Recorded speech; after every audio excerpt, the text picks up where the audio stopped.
Final voter লিস্টে যাদের নাম আন্ডার এডুকেশন ছিল অর্থাৎ বিচারাধীন ছিল তাদের 23 মার্চ এই যে সাপ্লিমেন্টারি লিস্ট, এই সাপ্লিমেন্টারি লিস্টে আছে কিনা ভোটার কার্ডের নাম্বার দিয়ে কিভাবে চেক করবেন যে নামটি অ্যাপ্রুভ হলো না এখনো পর্যন্ত সেই আন্ডার এডজুডিকেশন অর্থাৎ বিচারাধীনেই রয়েছে।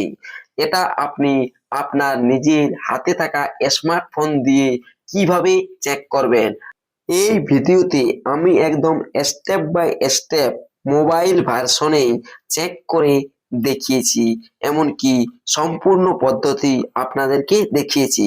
তবে একটি অনুরোধ, যেহেতু এটি মোবাইল ভার্সনে করে দেখিয়েছি তাই একটু মোবাইল স্ক্রিনটা ঘুরিয়ে নিয়ে দেখুন, একদম পরিষ্কারভাবে সঠিকভাবে দেখতে পাবেন। দেখুন আমি মোবাইল স্ক্রিনটা ঘুরিয়ে নিলাম। এরপর দেখুন এখানে এই যে গুগলে গিয়ে সার্চ যে লেখাটি রয়েছে এখানে লিখছি ভোটার সার্ভিস পোর্টাল।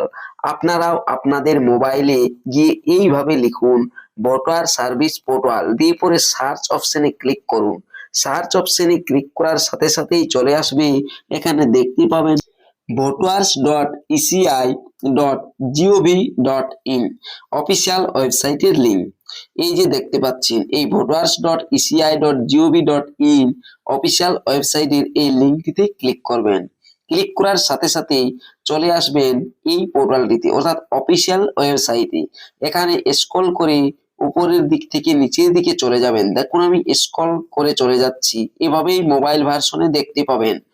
দেখুন আমি স্ক্রল করে চলে যাচ্ছি, এখানে দেখুন এই যে লেখাটি দেখতে পাচ্ছেন এখন search your name in voter list দেখতে পাচ্ছেন, এখনো রয়েছে লেখাটি search your name in voter list. এই অপশনটাতে ক্লিক করবেন।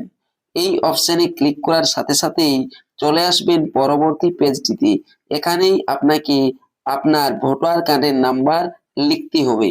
দেখুন আমি এখানে প্রথমে এই যে সিলেক্ট ল্যাঙ্গুয়েজ অপশনটি রয়েছে এই সিলেক্ট ল্যাঙ্গুয়েজ অপশনে ক্লিক করে ভাষা চুজ করে নিচ্ছি।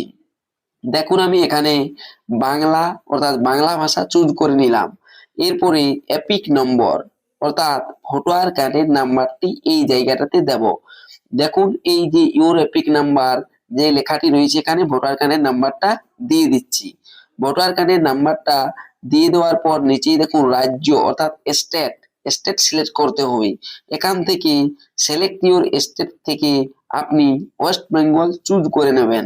দেখুন আমি সিলেক্ট ইউর স্টেট এই অপশনে ক্লিক করে স্টেটটা চুজ করে নিচ্ছি, অর্থাৎ ওয়েস্ট বেঙ্গল এখান থেকে চুজ করে নিতে হবে। সিলেক্ট স্টেট এই অপশনে ক্লিক করতে এভাবেই স্টেটগুলো অর্থাৎ রাজ্যগুলো দেখতে পাবেন।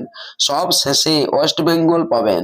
এই যে ওয়েস্ট বেঙ্গল সব শেষে দেখতে পাচ্ছেন, এখানে এই ওয়েস্ট বেঙ্গল লেখাটির উপর চাপ দেবেন, তবে ওয়েস্ট বেঙ্গল এখানে সিলেক্ট হয়ে যাবে।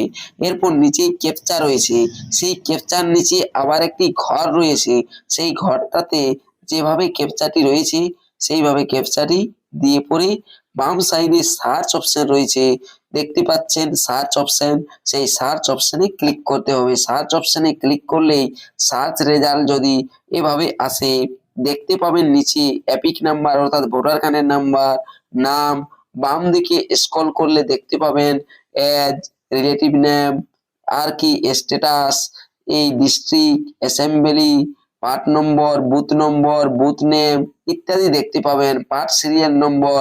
এগুলো যদি দেখতে পান, এভাবে যদি দেখতে পান তাহলে বুঝবেন আপনার নামটি আর বিচারাধীন অর্থাৎ আন্ডার এডজুডিকেশন নেই, এটি অ্যাপ্রুভ হয়ে গিয়েছে। দেখুন এইভাবে যদি দেখতে পান। আর যদি আপনি আবারও দেখতে পান সেইটি যেটি আগেও দেখিয়েছিলেন, কেমনটি না দেখুন আমি আর একটি নাম্বার এখানে এই ভোটার নাম্বার দিয়ে পরে স্টেট সিলেক্ট করে এই ক্যাপচা সিলেক্ট করে বাম দিকে যে সার্চ অপশনে ক্লিক করলাম। ইলেক্টর ইজ আন্ডার এডজুডিকেশন যদি এইভাবে দেখায়, এরকম লেখা আসে, তাহলে বুঝবেন যে প্রথম সাপ্লিমেন্টারি লিস্টে আপনার নাম কিন্তু এখনো আসেনি।